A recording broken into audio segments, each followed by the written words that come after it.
Malisho bora ni msingi wa ufugaji. Hiyo imetufanya kwenye maonyesho ya 33 ya 88 tukutane na mtaalamu wa malisho ambaye atatupitisha katika nyenzo mbalimbali ili kuweza kujua mengi juu ya malisho. Kwa majina naitwa Ruben Ngailo. Mimi natoka Wizara ya Mifugo na Uvuvi. Nipo katika idara ya uzalishaji wa uendelezaji wa nyanda za malisho na usimamizi wa rasilimali za mifugo. Mimi pia ni meneja wa shamba la malisho Vikuge, shamba linalopatikana pale Kibaha Pwani. Tunashughulika na uzalishaji wa mbegu za malisho pamoja na malisho yenyewe. Malisho kama mnavyoyaona hapa, haya yote pia yanapatikana shamba la malisho Vikuge kwa bei nzuri kabisa. Mtaalamu, tunajua malisho bora ni msingi imara wa ufugaji. Ni kivipi sasa hivi malisho haya yameweza kuwafikia wafugaji mbalimbali, lakini elimu imewafikia kiasi gani wafugaji ambao wanafanya harakati za ufugaji kwenye nchi yetu? Asante sana. Kwanza niseme kabisa ukweli, kwa sasa hivi kuna mabadiliko makubwa sana kwenye swala zima la ufugaji. Ukiangalia miaka ya nyuma wafugaji wengi walikuwa wana ufugaji ule wa kuhamahama, lakini ukiangalia kwa miaka ya karibuni ule ufugaji wa kuhamahama umeanza kupungua sana, na hii yote ni kwa sababu ya kazi kubwa ambayo hii serikali ya awamu ya 6 inafanya, na hasa uwekezaji katika haya mashamba ya mbegu za malisho, lakini pamoja na kutoa elimu kwa wafugaji. Sasa hivi tumezalisha mbegu nyingi, serikali imetoa mbegu nyingi sana kwa wafugaji. Kwa miaka 2-3 iliyopita wafugaji wengi wamekabidhiwa mbegu za malisho, mbegu bora kabisa. Kwa mfano mbegu za Junkao ni mbegu ambazo sasa hivi kila mfugaji anatamani kuwa nazo, na kama serikali imewekeza sana kwenye hizi mbegu, zipo zinapatikana shamba la malisho Vikuge. Wafugaji wengi wameshazichukua mbegu hizi na tayari wameshaweza kuanzisha mashamba yao. Kuna wafugaji sasa hivi wanazalisha malisho mengi sana kutokana na hizi mbegu za malisho ya Junkao. Kwa hiyo kadiri siku zinavyokwenda kumekuwa kuna mabadiliko makubwa sana. Wafugaji wameanza kuadapt hizi njia za hizi teknolojia za haya malisho, kuyalima lakini pia kuyachakata pamoja na kuyahifadhi, ili inapofika kipindi cha kiangazi, kipindi ambacho malisho upatikanaji wake huwa unakuwa ni shida, tayari watu wameshahifadhi malisho kwenye magala yao, wanakuwa wanayatumia kwa ajili ya kulisha mifugo yao. Mtaalamu, pengine kwa haraka tuweze kujua kuna malisho ya aina ngapi au ni malisho ya aina gani ambayo yanapatikana chini ya taasisi yenu?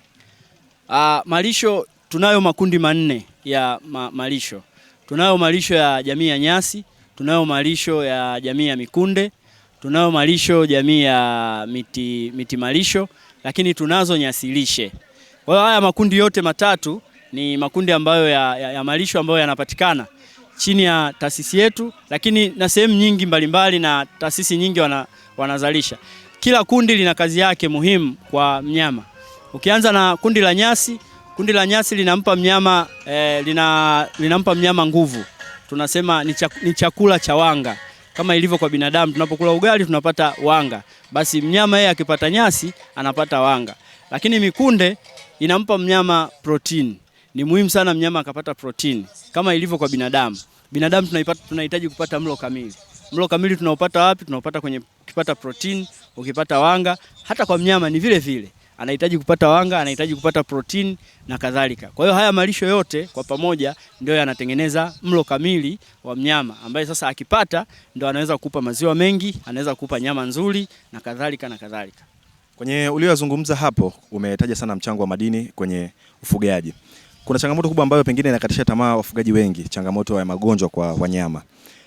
Malisho bora au malisho ambayo yanazalishwa kwa wakati sahihi pengine inaweza kupunguza changamoto ya magonjwa kwa wanyama? Ni kweli kabisa ndugu mtangazaji, kwa sababu tunasema chakula ni dawa. Hata sisi binadamu kama usipokula chakula vizuri, usipokula chakula ambacho kina mchanganyiko mzuri au tunasema mlo kamili, ni mwili wako unauweka kwenye hatari ya kupata magonjwa. Lakini ukipata mlo kamili inakuwa ni ngumu sana wewe kupata magonjwa. Kwa mnyama hali kadhalika. Mnyama ambaye amepata mlo kamili, umeweza kumtunza vizuri, utamweka mbali sana na magonjwa. Na ndio maana nikasema unatakiwa umpe mnyama chakula ambacho ni kizuri, ambayo ni mlo kamili, uchanganye protini, wanga, apate vitamin na vitu vingine. Lakini pia mpe mnyama wako chanjo, kwa sababu chanjo ni gharama ndogo sana kuliko tiba. Ukimwacha mnyama wako akaumwa, utatumia gharama nyingi sana kumtibu kuliko ukimpa chanjo. Kuna chanjo inauzwa shilingi 5,000. Ukishindwa kumchanja mnyama wako kwa shilingi 5,000, utakuja kumtibu kwa zaidi ya shilingi 100,000. Hiyo ni hasara. Kwa hiyo anza kwanza na chakula. mpe chakula bora. Ukimpa chakula bora utakuwa tayari umemkinga na magonjwa, kwa sababu atakuwa na kinga za kutosha, atakuwa na kinga imara, hawezi kupata magonjwa ya ovyo ovyo. Naamini wafugaji wengi wanakusikia sasa na wamechukua hiyo kwamba ukihakikisha anapata mlo bora na anapata chanjo kwa wakati atakuwa na afya njema. Mtaalamu, gharama za kuanzisha shamba la malisho zikoje? Na pengine elimu imewafikia wafugaji wengi kuweza kuandaa malisho haya?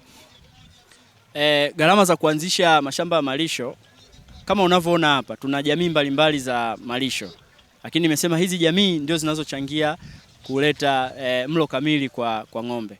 Lakini si lazima kwa mfugaji akaanza kwa kulima malisho yote kwa pamoja, anaweza akaanza kidogo kidogo. Yapo malisho ambayo gharama zake za kuanzisha shamba haifiki hata shilingi 500,000.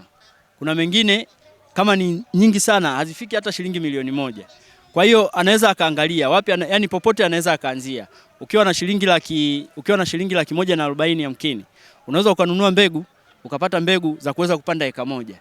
Unaweza ukaanza na eka moja. Ndani ya eka moja, ile eka moja itakupa mbegu nyingine, utaweza kuongeza. Kwa hiyo gharama za kuanzisha ni ndogo sana.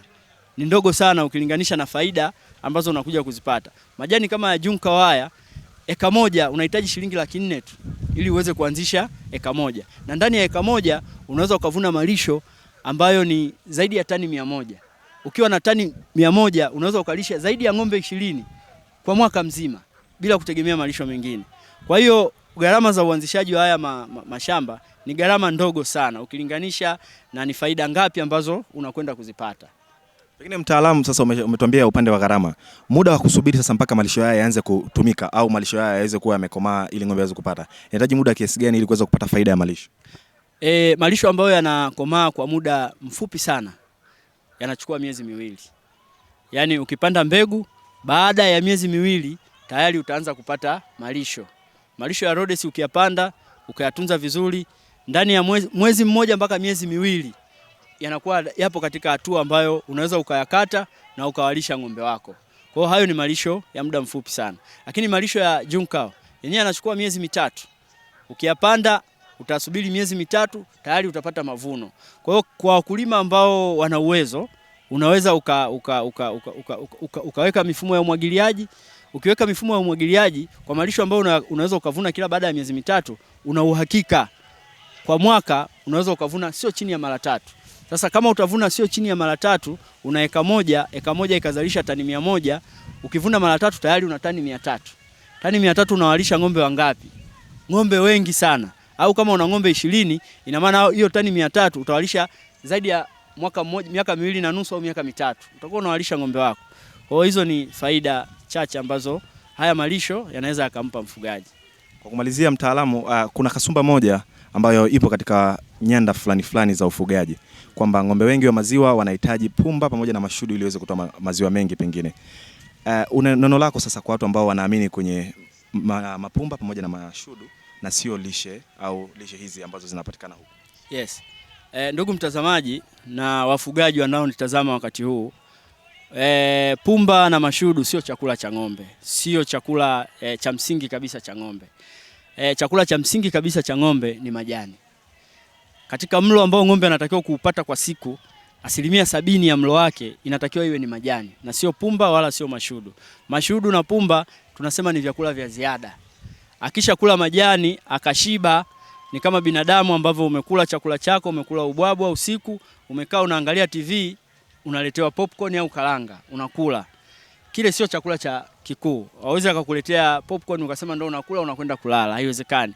Kwa hiyo hata kwa mifugo, hizi pumba pamoja na mashudu ni vyakula vya ziada tu, lakini haifai kuwa vyakula vya msingi.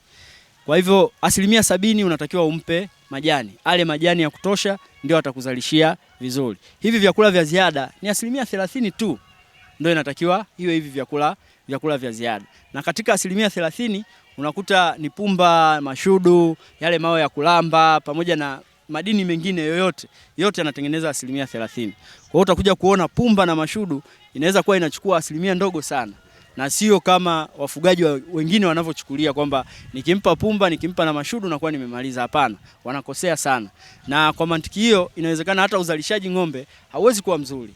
Anaweza akawa ni ng'ombe mzuri, umenunua ng'ombe wako mzuri, anazalisha maziwa mengi, lakini ukasema mimi namlisha pumba na mashudu tu, hawezi akazalisha maziwa. Ni lazima ng'ombe apate majani bora na apate kwa kiwango ambacho kinatakiwa. Sio unampa tu ili mradi.